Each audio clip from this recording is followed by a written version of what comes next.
네, 오늘은 수요일입니다. 셋째 날이에요. 절반 왔네요. 이제 내일하고 모레만 나오면은 이번 주 특세 잘 마무리가 될 것 같습니다. 금요일까지 다 완주하는 우리 모든 성도님들 또 우리 학생들 다 되면 좋겠습니다. 우리 그러한 마음을 담아서 우리 옆 사람과 주님의 이름으로 축복합니다 하고 인사 나누겠습니다.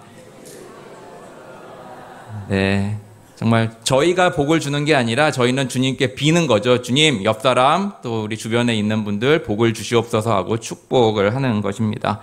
그래서 그 축복을 대로 빌어주고 또 주님의 축복을 받는 우리들이 것이 또 감사한 일이죠. 네, 오늘 말씀의 제목은 에녹의 믿음입니다. 에녹의 믿음. 에녹 잘 아시죠? 오늘 우리가 본문으로 이 특별 새벽 기도의 주제가 믿음의 선진들을 본받자입니다. 이 믿음의 선진들이 들어있는 이 믿음의 명예의 전당이라고도 하는 히브리서 11장 아니겠습니까? 이 명예의 전당인 이 히브리서 11장에 많은 믿음의 선진들이 기록되어 있습니다. 그래서 우리 계속 살펴보고 있어요. 그래서 금요일까지 계속 살펴볼 텐데요. 이들이 이 11장에 기록된 이유가 있죠.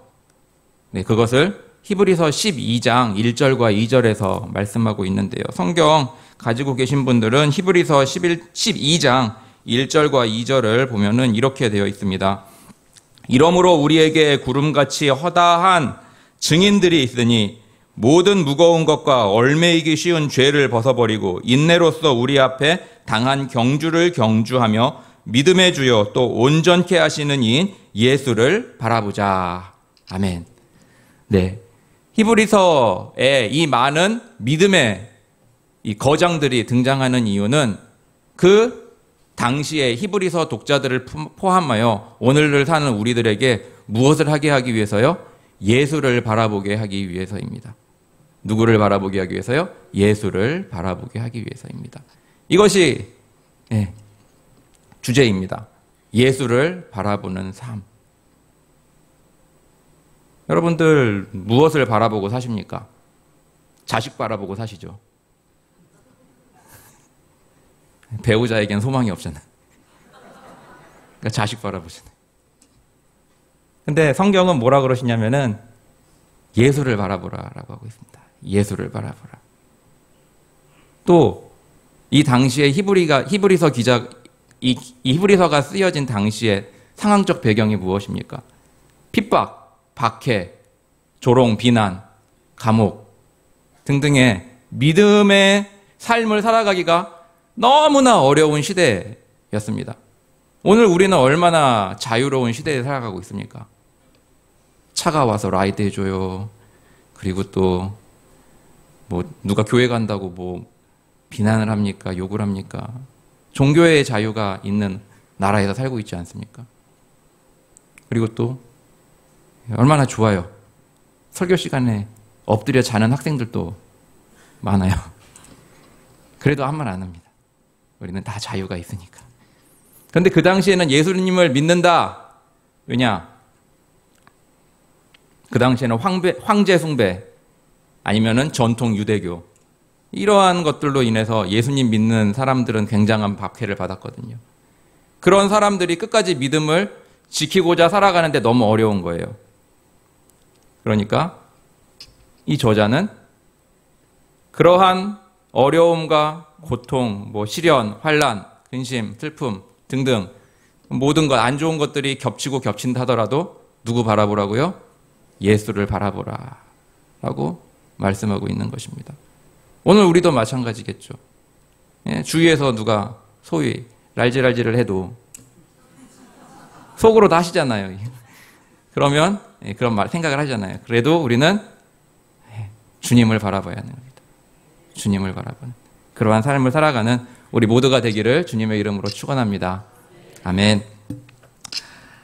한 흑인 아이가 있었습니다. 그런데 이 아이가 사는 동네에서 조금 떨어진 이 백인 지역에는 아주 크고 화려하게 잘 지은 교회가 있었습니다. 그리고 주일날이 되면은 고귀하게 생긴 많은 사람들이 고급 승용차를 타고 이 화려하고 잘 지은 큰 교회에 와서 예배를 드리고 가는 것이었습니다. 이 흑인 아이의 소원은 단 한 번만이라도 좋으니 자기도 그 교회에 들어가서 예배를 드리고 싶다는 것이었습니다. 그러나 그럴 수 없었습니다. 왜냐하면 그 교회는 백인들만의 교회요. 흑인들은 근처에 얼씬도 하지 못했습니다. 그래서 이 아이는 하루도 빠지지 않고 열심히 기도를 했습니다. 주님, 제 소원을 들어주세요. 단 한 번만이라도 좋습니다. 저 아름답고 훌륭한 교회에 들어가서 예배 딱 한 번만 드리게 해주세요. 라고 기도했어요. 이렇게 열심히 며칠을 기도하자 드디어 예수님의 음성이 들려왔습니다. 예수님은 아이에게 이렇게 말씀하셨어요. 얘야, 나도 저 교회에는 한 번도 들어가 보지 못했단다. 네. 우리 교회는 어떤 교회가 돼야 하겠습니까? 우리들만의 리그가 되어서는 안 되겠죠. 구원의 방주, 복음의 전함, 그리고 복음 사역을 감당하며 또 주변 이웃을 섬기는 복된 교회로 우리 하나님께서 세워주셨을 줄 믿습니다. 우리는 무늬만 그리스도인이 아닌가 돌아봐야 할 것입니다. 무늬만 그리스도인. 우리 삶에 필요한 것이 바로 주님과의 동행입니다. 그림 하나를 보여드릴게요. 하나 보여주세요. 네. 이 그림의 작품명은 에녹입니다. 네, 이제 넘겨주셔도 돼요. 이것은 석판화예요. 석판화. 돌로 그림을 그려서 찍어낸 겁니다. 누가 했느냐? 이 윌리엄 블레이크라는 사람이 있습니다. 언제 만들어졌냐면 1806년에 만들어졌어요. 1806년이면 우리나라 조선 순조 시대입니다. 그럼 윌리엄 블레이크가 누구냐? 예. 우리 학생들이 열광하는 아이폰의 창시자 스티븐 잡스가 열광했던 시인입니다. 시인. 이 기사에 나왔죠. 스티븐 잡스가 어디서 영감을 얻느냐? 나는 윌리엄 블레이크의 시에서 영감을 얻는다. 나는 생각이 막힐 때마다 그의 시를 읽는다. 라는 이 스티븐 잡스가 열광했던 시인이 바로 이 윌리엄 블레이크입니다. 그리고 그가 만들었던 유일한 석판화가 바로 이거라고 해요. 다시 한번 보여주세요. 새롭게 보이죠? 처음엔 저게 뭐야 그랬다가 스티브 잡스 나오고 아이폰 나오니까 다르게 보일 겁니다.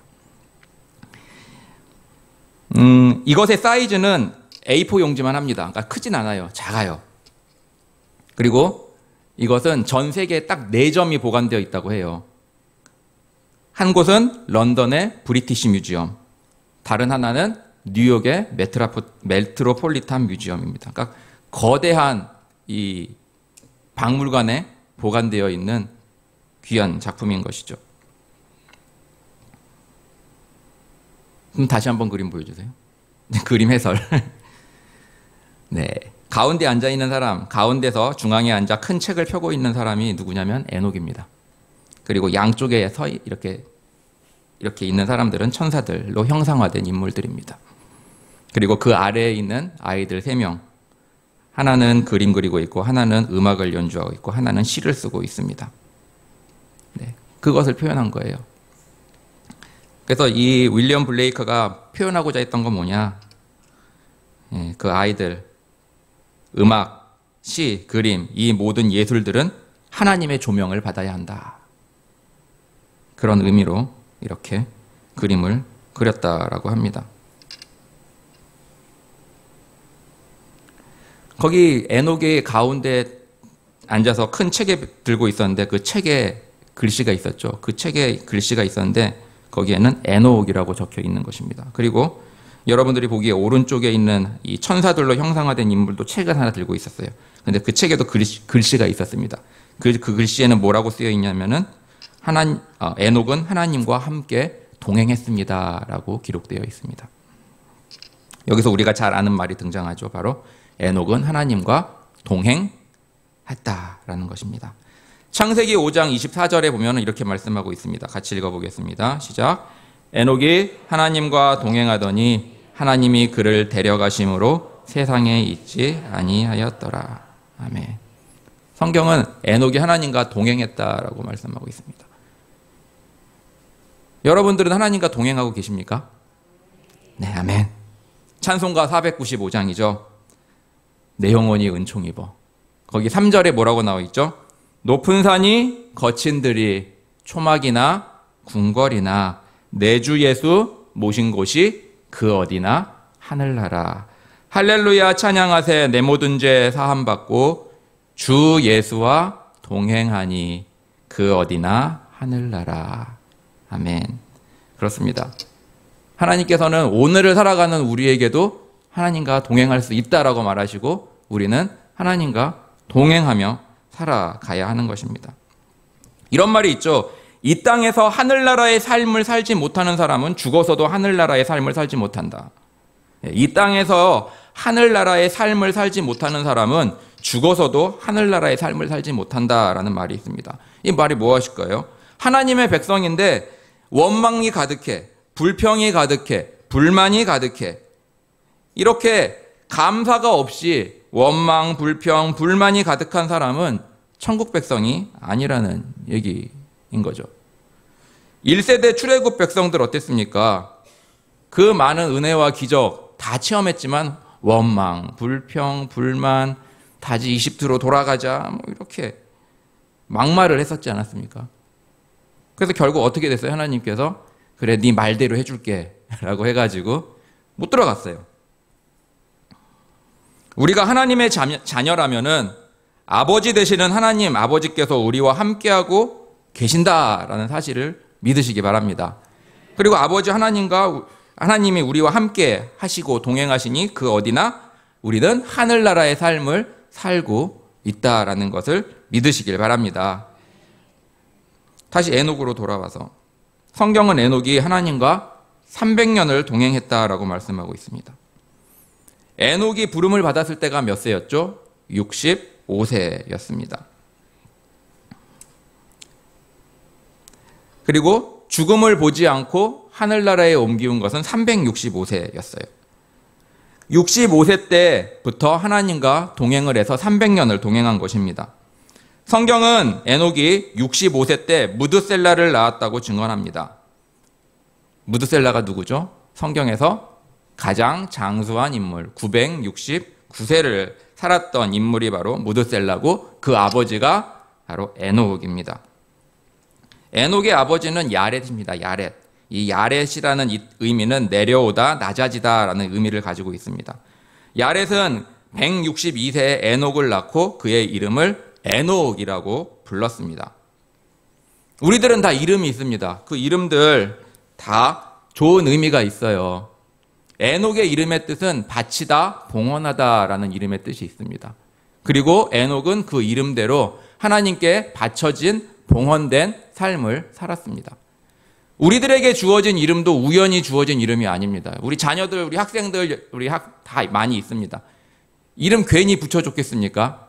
다 의미를 담아서 붙여준 것입니다. 여기에 누가 개똥이라고 불리우는 사람이 있습니까? 없어요. 여기에는 다 부모님께서 지어주신 소중한 이름이 있지만 그건 역시도 우연이 아니라 하나님께서 부모님을 통해서 우리들 각자에게 주신 이름입니다. 왜요? 그 이름대로 살라고. 그 이름대로 하나님과 연관시켜서 그 이름에 합당한 그 삶을 하나님께 올려드리는 삶을 살아가라고 우리에게 이름을 주신 것입니다. 그러니 우리 학생들에게 주어진 이름 소중히 생각하시고 그 이름대로 살아가기를 애쓰고 힘쓰십시오. 지금은 놀고 싶죠. 그렇지만 여러분들이 제 나이 돼보세요. 여러분 나이로 돌아가고 싶어요. 공부하고 싶어서. 아무튼 여러분들에게 주어진 이 시간과 젊음을 잘 사용하시면 좋겠습니다. 주님의 영광을 위해서 말이죠. 에녹, 바치다, 봉헌하다. 그리고 또 다른 말로 훈련시키다, 가르치다라는 의미를 가지고 있습니다. 그래서 성경 잠언 22장 6절에 보면은 이렇게 말하고 있죠. 마땅히 행할 길을 아이에게 가르치라. 그리하면 늙어도 그것을 떠나지 아니하리라. 여기서 마땅히 행할 길을 아이에게 가르치라. 이 가르치라의 단어도 에녹입니다. 본토 발음으로는 하노크. 아무튼 에녹이에요. 그러면 그것을 떠나지 않는다라고 말하고 있죠. 이스라엘의 교육부를 뭐라고 하느냐? 히노크라고 합니다. 히노크. 미슐라드 하 히누크. 그림 보여주세요. 네, 저 그림, 저 건물이 무엇이냐? 이스라엘 교육부예요. 우리나라는 써 있잖아요. 미니스트리 오브 에듀케이션. 이건 교육부 하니까. 저기는 미슐라드 하 히누크라고 되어 있는 거예요. 그게 뭐냐면은 미슐라드는 이제 부처, 부서. 그 다음에 히누크라는 게 교육입니다. 그래서 가운데 보면은 그 딱 정면, 이게 타원형으로 되어 있는데 그 가운데에 저렇게 현판이 걸려 있는 거예요. 그리고 그 위에 메노라라고 하고 있는 그 촛대가 있는 것이죠. 네, 됐습니다. 이 흥미로운 역사가 있는데요. 이 1세기에 학자였던 유세비우스라는 사람이 있습니다. 이 유세비우스라는 사람이 그 당시에 유대인들에게 통용된 그 전설, 이 레전드라고 해야겠죠. 그게 뭐냐면은 에녹에게 글자 발명의 공을 돌렸다라는 것입니다. 그러니까 1세기에 살았던 유대인들은 이스라엘의 그 글자 누가 만들었냐? 에녹이 만들었다. 오늘날 우리로 하면은 세종대왕이 한글 창제했다라는 것처럼 이스라엘 1세기에 살았던 이스라엘 사람들에게 있어서는 우리가 쓰고 있는 이 글자는 에녹이 만들었어라는 그러한 사실을 그러한 이야기 설화라고 하겠죠. 그것을 가지고 있었습니다. 에녹이 여러 학문과 예술 분야에 있어서 신성하게 영감을 받은 강사, 선생이었다고 생각을 했다라는 것이죠. 그래서 아까 우리가 봤던 그 석화나 보면은 윌리엄 블레이크가 그 아이들 3명 밑에다가 그려놨잖아요. 뭐예요? 그림, 미술, 시, 이런 문학, 이 모든 것들이 다 하나님의 조명을 받아야지만 또한 하나님께서 세우신 에녹으로부터 그 모든 것들이 다 파생됐다라는 그러한 의미를 또한 담고 있는 것입니다. 이스라엘에서는 이 교육을 히누크라 그랬죠. 이게 에녹입니다. 다른 말로 하면 이 교육을 이 에녹, 바치다, 봉헌하다라는 이 의미와 연결시키는데요. 이것에 대해서 이스라엘 교육에 대해 연구해온 존 파슨이라는 사람은 이렇게 설명합니다. 한번 보여주시겠어요? 네. 히브리어로 히누크라는 단어는 교육을 의미하는데 이는 하노크, 다른 말로 하면 우리말 성경으로는 번역을 에녹이라고 한 거예요. 봉헌, 에녹, 봉헌이라는 단어에서 왔다. 교육에 대한 유대인의 교육에 대한 이상향은 하나님에 대한 헌신과 이 땅에 대한 그분의 하나님의 구체적인 목적을 이루는 데 있다. 그러니까 교육의 이상향이 뭐예요? 하나님께 대한 헌신, 그리고 하나님의 목적을 이 땅에서 이루는 데 교육의 목적이 있다라는 거죠. 그 이상향이 있다라는 것입니다. 하나님에 대한 헌신은 지적으로 가르쳐질 뿐만 아니라 모델링, 즉 살아있는 모델이 되어야 하기 때문에 교육은 단지 정보를 전달하는 과정을 뛰어넘는다. 히브리어 단어 히누크, 다른 말로 에녹입니다. 히누크는 거룩한 제단에 사용하기 위한 도구를 바친다는 토라의 설명에서 유래했다. 다시 말해서 교육은 어떻게 이 세상에서 하나님을 섬기기 위한 적합한 그릇으로 만들어지는지를 모델링하는 과정이다. 지식의 모든 목적들은 궁극적으로 이 목적, 즉 하나님을 섬기기 위한 적합한 그릇으로 만드는 것을 위해 존재한다라는 것이에요. 그러니까 이스라엘의 교육은 뭐냐면 목적이 하나님과 하나님의 목적을 이루기 위한 그릇으로 만드는 것. 그것이 이스라엘 교육의 목적이라고 말하고 있는 것입니다. 근데 우리의 교육은 어떻습니까? 우리의 교육은 잘 먹고 잘 살고 출세하고 높은 지위에 올라가고 여기서 그냥 거의 마무리가 되는 것 같아요. 그러나 이스라엘 교육은 다릅니다. 그러면 우리나라에서 살고 있는 우리 기독교인들의 교육에 대한 목적도 달라야겠죠. 그냥 출세하고 돈 잘 벌고 여기서 그치는 것이 아니라 우리의 자녀들이 하나님에 대한 하나님을 섬기기 위한 적합한 그릇으로 만들어져 가야 되는 그러한 목적을 가지고 우리는 교육에 포커스를 맞춰야 되는 것입니다. 하나님을 잘 섬기기 위한 하나님께서 쓰시기에 합당한 자녀들 되게 하기 위한 거예요. 그래서 하나님께서는 야렛이라는 이 아버지를 통해서 에녹, 하나님께 바쳐진, 하나님께 봉헌된 삶을 살아가라라는 의미로 그 아들의 이름을 에녹이라고 했고, 에녹은 그 이름대로 하나님께 바쳐지고 하나님께 봉헌되어 살아갔던 삶을 살아갔던 것입니다. 창세기 5장 24절 같이 읽어보겠습니다. 시작. 에녹이 하나님과 동행하니 하나님이 그를 데려가심으로 세상에 있지 아니하였더라. 아멘. 하나님과 동행한 에녹. 하나님과 동행했다라고 말하고 있습니다. 창세기 5장 22절에서는 이렇게 말하고 있는데요. 같이 한번 읽어보겠습니다. 시작. 무드셀라를 낳은 후 300년을 하나님과 동행하며 자녀를 낳았으며. 아멘. 정말 대단한 인물이 아닐 수 없는 것 같아요. 300년 동안 하나님과 동행했다라는 것입니다. 우리말 성경에는 잘 표현되지 않았지만 영어 성경에 보면은 조금 특이한 점을 우리가 볼 수 있는데요. 우리 한번 보여주겠어요? 네, 거기 보면은 이렇게 되어 있습니다. 그냥 직역을 하면 이런 거예요. 무드셀라의 아빠가 된 후에 에녹은 하나님과 300년을 동행하고 아들과 딸들을 낳았다. 중요한 포인트는 뭐냐면 무드셀라의 아빠가 된 후에 하나님과 동행했다라는 것입니다. 그럼 이 표현에서 우리는 어떤 느낌을 받을 수 있어요? 에녹의 삶이 무드셀라를 낳기 전과 후가 좀 다른 그러한 모습, 뉘앙스를 우리에게 줍니다. 무드셀라의 아빠가 된 후부터 하나님과 동행했다. 후에 하나님과 동행했다라는 것입니다. 무드셀라, 그 이름의 뜻이 무엇일까요? 네, 이 권위 있는 히브리 사전, 비딥이라는 사전이 있어요. 거기서 찾아보니까 이 무드셀라의 이름의 뜻이 Man of Dart입니다. Man of Dart. 그럼 다트는 다 아시죠? 근데 이 다트가 아니에요. 왜냐면은 고대 세계에서는 우리가 요즘 하는 이런 다트 게임이 없었기 때문이죠. 첫 번째 그림 하나 보여주시겠습니까? 네. 다트라는 것은 짧은 화살을 말합니다. 짧은 화살.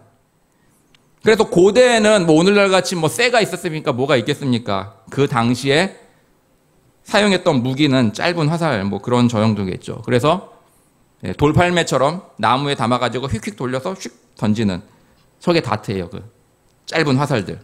두 번째 그림 보여주십시오. 뭐 저렇게 무기로 사용했던 화살, 저런 걸 다트라고 말합니다. 네, 됐습니다. 그러면 자신은 아빠로부터 바쳐진 봉헌된이라는 좋은 이름을 받았는데 왜 그는 그의 아들인 무드셀라에게 그 의미의 뜻이 뭐예요? Man of Dart. 이 짧은 화살의 그 공격용 무기죠. 이 화살의 사람이라고 이름을 지어줬을까요? 유다서 1장에 에녹이라는 이름이 등장합니다. 유다서 1장을 통해 조금이나마 유추해 볼 수 있는 게 있는데요. 유다서 1장 14절 한번 같이 읽어볼까요? 시작. 아담의 7세손 에녹이 사람들에게 대하여도 예언하여 이르되 보라 주께서 그 수만의 거룩한 자와 함께 임하셨나니. 아멘. 에녹이 무슨 말을 했냐면은 그 당시를 살아가는 사람들에게 심판의 예언을 했다라는 것입니다. 그 당시에 살아가는 사람들에게 심판이 온다는, 심판이 있다는 증거의 삶을 살아갔다라는 거예요. 그래서 그 내용이 15절에 있습니다. 한번 15절 같이 한번 읽어보도록 하겠습니다. 시작. 이는 무사람을 심판하사 모든 경건치 않은 자의 경건치 않게 행한 모든 경건치 않은 일과 또 경건치 않은 죄인의 주께서 거스려 한 모든 강팍한 말을 인하여 저희를 정죄하려 하심이라 하였느니라. 아멘. 에녹이 예언하고 선포했던 말씀이 뭐냐면 심판의 말씀이었어요. 심판. 하나님의 심판이 있다라는 것입니다. 그래서 이 공동 번역이라는 이 성경에서는 이렇게 말하고 있습니다. 같이 한번 읽어보겠습니다. 시작. 이런 자들에게 아담의 7대손 에녹은 이렇게 예언했습니다. 주님께서 거룩한 천사들을 무수히 거느리고 오셔서 모든 사람을 심판하실 때에 모든 불경건한 자들이 저지른 불경건한 행위와 불경건한 죄인들이 하나님을 거스려 짓거린 무례한 말을 남김없이 다스려 그들을 단죄하실 것입니다. 라고 말하고 있습니다.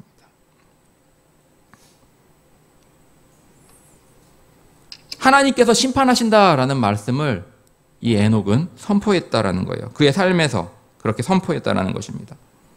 하나님께서 분명히 천사들을 거느리고 오실 것이다. 그때 모든 사람들을 심판하실 것이다. 그때 어떤 사람들이 심판받느냐? 불경건한 자들이 심판받는다. 즉 하나님 없이 살아가는 자들이 심판받는다라고 선포했다라는 것이죠. 그런데 그 에녹이 살던 시기가 언제예요? 에녹은 아담의 7대손입니다. 물론 한 사람이 1000년씩 살았다고 하지만 거의 100년 어간에 낳고 하니까는 뭐 몇백 년, 1000년, 2000년 뭐 그렇게 되지 않았어요. 그런데 세상이 창조되고 아담과 하와가 자녀를 낳은 후서 1대, 2대, 3대, 4대, 5대, 6대, 7대가 된 에녹이 하나님의 심판을 그때부터 심판 선포하고 있었다라는 거예요.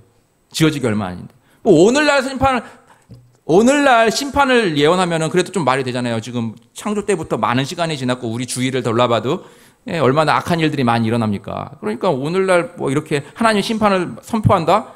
오늘 말 같아요. 근데 에녹의 시대에 그랬다. 그럼 뭐예요? 그 시대에도 에녹이 말했듯이 불경건한 자들이 그런 악한 일들을 많이 했다라는 것입니다. 생각해 보십시오. 사람의 수명이 거의 1000년 가까이 있었어요. 그러면 1000년 가까이 있었더라면 사람들이 자신의 분야에 있어서도 전문가로서 충분한 시간이 있었겠죠. 그러나 또 다른 한편으로는 죄를 짓기에도 충분한 시간이 그들의 수명이었습니다.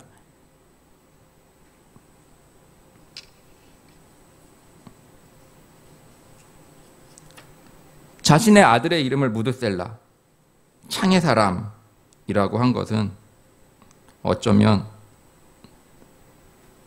이 에녹 역시 에녹이 하나님으로부터 그러한 그 심판의 말씀을 받지 않았나라는 생각을 해보게 됩니다.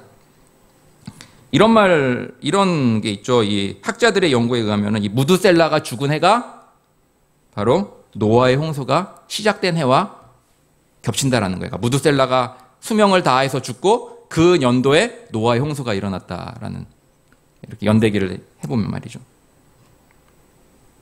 그러면은 언제 홍수가 일어났냐면은 에녹이 죽은 이후 거의 660년이 지나서 홍수가 시작된 겁니다. 대심판이 있어요. 그러니까 에녹은 660년 전의 사람입니다. 그런데 에녹은 심판을 선포했다라는 거예요. 660년 전에 말이죠. 하나님께서 분명히 심판하십니다. 이렇게 말이죠. 여러분들 히스기야 시대가 어떤 시대입니까? 종교개혁이 왕성하게 일어났던 시대예요. 근데 그 시대에 누가 있었어요? 이사야와 미가 선지자가 있었습니다. 그리고 그들이 무엇을 선포했어요? 여러분 잘 먹고 잘 사십시오. 여러분들 마음껏 살아도 됩니다. 이렇게 했습니까? 아니에요. 심판을 선포했습니다. 심판을. 하나님께서 심판하신다. 그 종교개혁이 왕성하게 일어나고 있고 와 이제 하나님께서 우리나라의 이 개혁을 통해서 하나님께서 우리나라를 정말 복을 주실 거야. 이러한 분위기가 만연해 있는 시기에 이사야와 미가 선지자는 하나님께서 심판하신다라는 말을 했습니다. 근데 그게 몇 년 후에 일어났어요? 한 100여 년 후에 일어났습니다. 근데 에녹은 더했죠. 660년 전에 하나님의 심판을 선포했기 때문에 했다는 것이죠.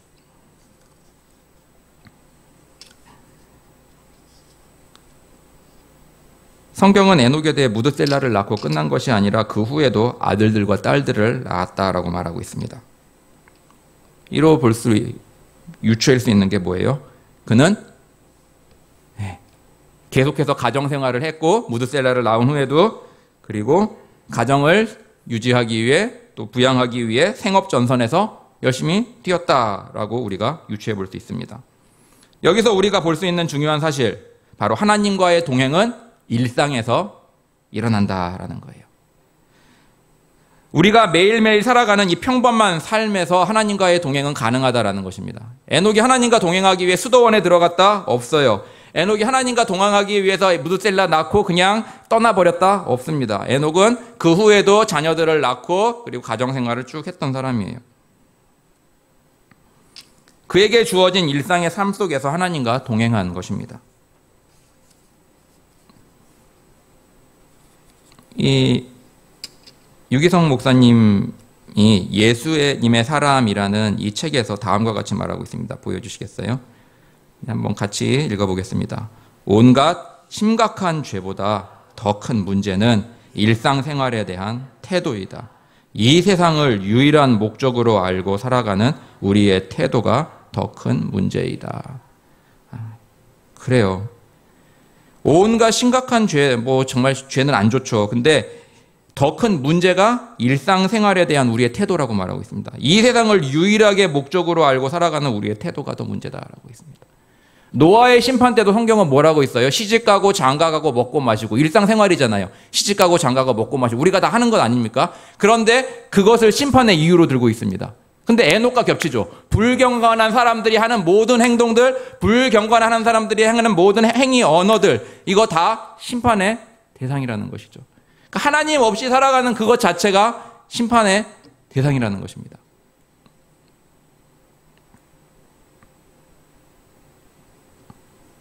C.S. 루이스가 순정한 기독교에서 이렇게 말했습니다. 다시 한번 보여주세요. 같이 읽겠습니다. 자기 자신의 행복을 최고의 목표로 삼는 동시에 하나님의 사람으로 살아간다는 것은 불가능하다. 우리의 생각과 마음이 세상에 빠져 있도록 내버려 두면서 동시에 예수님을 잘 믿는다는 것은 십자가에서 죽는 것보다 더 어려운 일이다. 아멘. 세상에 빠져 있는데 나는 예수님 잘 믿어. 이건 십자가에서 죽는 것보다 더 어렵다는 것입니다. 우리 자신의 행복이 최고의 목표로 삼고 있는 사람이 교회에 있다 하더라도 그든 하나님의 자녀가 아니라는 거예요. 자신의 행복이 최고의 목표. 그거는 예수님을 믿는 사람에게 있어서는 그것은 불가능한 거예요.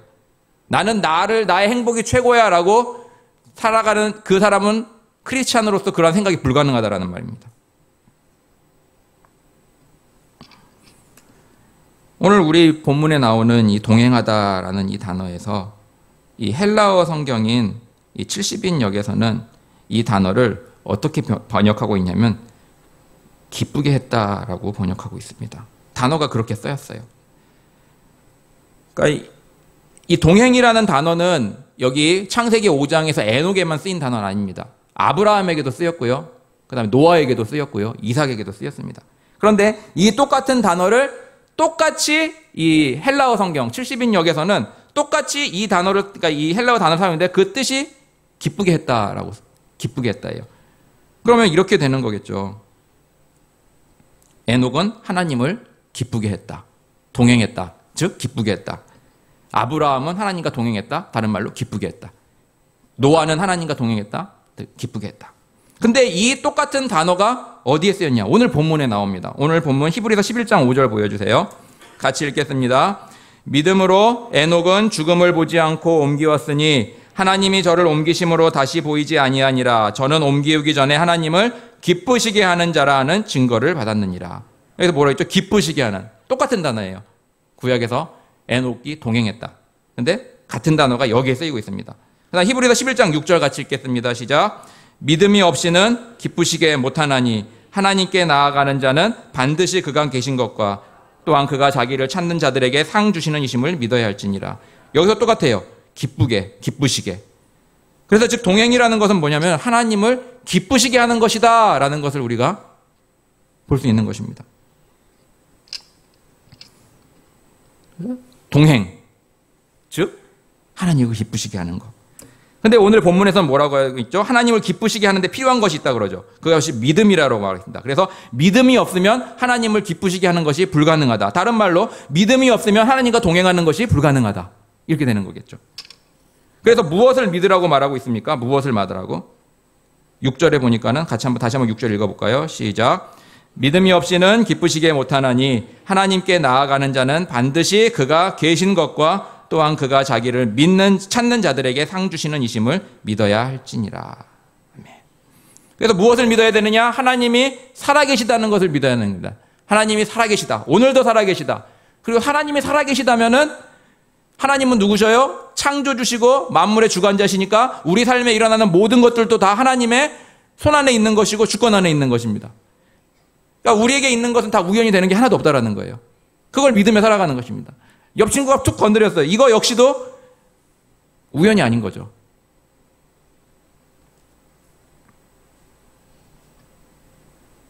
그리고 또 하나, 찾는 자들에게, 그가 자신을 찾는 자들에게 찾아야 된다라고 했습니다. 그럼 이 찾는다는 거 뭘까요? 주님을 찾아라! 그럼 뭐 숨바꼭질입니까? 냉장고 들여다보고 막 어디 숨었니? 꼭꼭 숨어라. 주님을 찾는다라는 것은 이 단어에서 우리가 볼 수 있어요. 단어. 이 단어가에서 똑같이 쓰인 이 성경 구절이 있는데 바로 마태복음 6장 33절입니다. 여기 이렇게 나와 있어요. 우리가 너무나 잘 아는 말입니다. 너희는 먼저 그의 나라와 그의 의를 구하라. 그리하면 이 모든 것을 너에게 더하시리라.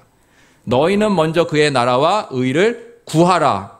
이 구하라가 같은 단어입니다. 그러니까 그가 하나님이 살아계신 것과 그가 자기를 찾는 자, 하나님을 찾는 자는 뭐예요? 하나님을 구하는 자라는 것을 우리가 볼 수 있는 거예요. 같은 단어예요. 그래서 하나님을 구하는 자들에게 상 주시는 이심을 믿어야 한다라는 것입니다. 우린 하나님을 구해야 되는 삶을 살아가는 거예요. 하나님을 구해야 되는 거예요. 우리의 삶에 있어서 하나님을 구하고 살아야 됩니다. 여러분, 히브리서의 독자들은 누구입니까? 바로 예수 그리스도를 믿는 크리스찬입니다. 그리고 아까도 말씀드렸듯이 그들의 처한 상황은 기독교 박해 가운데 있었던 상황이었어요. 말로만의 박해가 아니라 실질적인 박해, 몸으로 체험할 수 있는 그런 박해가 일어난 것입니다. 재산을 몰수되기도 하고요. 감옥에 갇히기도 하고요. 심지어 생명이 위협당하기도 하는 그러한 박해입니다. 그래서 그 당시에 살던 많은 기독교인들이 너무 힘들어했고, 그리고 일부는 믿음에서 떠나는 삶을 선택했다라는 거예요. 그러한 사람들에게 히브리서 저자는 뭐라고 하고 있어요? 에녹을 보여주는 겁니다. 그러면서 에녹처럼 믿음으로 살아가야 된다라고. 에녹처럼 하나님께 바쳐진 인생, 하나님께 봉헌된 인생 살아가야 된다. 근데 에녹처럼 그렇게 살아가는 거는 믿음인데, 그 믿음은 하나님이 살아계시다는 거. 너희들 힘든 거 하나님 다 알고 계셔. 너희들 지금 박해받는 거 하나님 다 알고 계셔. 너희들 지금 땡전 한 푼 없는 거지 됐지. 그거 하나님 다 알고 계셔. 아버지가 다 알고 계셔. 그렇게 말하고 있어요. 그러면서 다시 그런 거 몰수된 재산 잃으려고 그런 거 찾지 말고 하나님 찾아. 하나님 구해. 아버지 구하라고, 주님 구하라고 그렇게 말하고 있는 거예요. 아무 것이 없다 하더라도 구해야 할 게 누구냐? 하나님 돈 주세요. 하나님 건강 주세요. 하나님 우리 자식 잘 되게 해주세요. 뭐 이런 거 아니라 주님을 구하라 라고 이렇게 말하고 있습니다. 구해야 할 거는 주님이다 라고 말씀하고 있는 겁니다.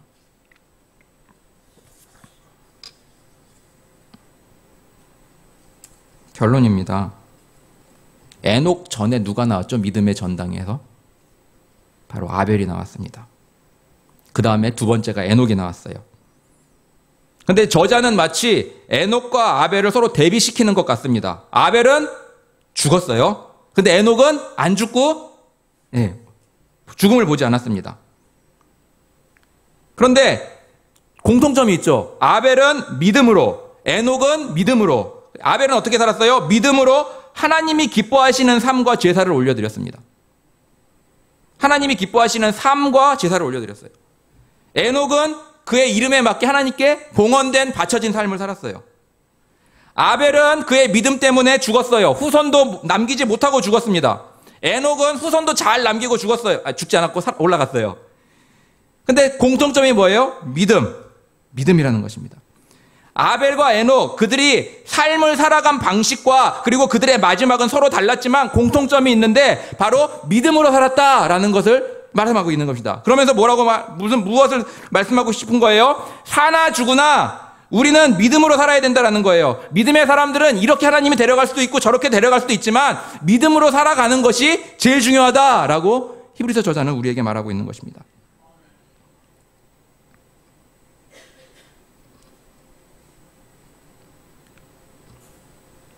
우리도 마찬가지입니다. 우리도 하나님이 살아계신다는 것, 주님이 살아계시다는 것을 믿고 살아가야 합니다. 그리고 우리는 늘 주님을 구해야 합니다. 오늘도 내일도 늘 주님으로 구하고 살아가는 우리 모두가 되기를 주님의 이름으로 축원합니다. 기도하겠습니다.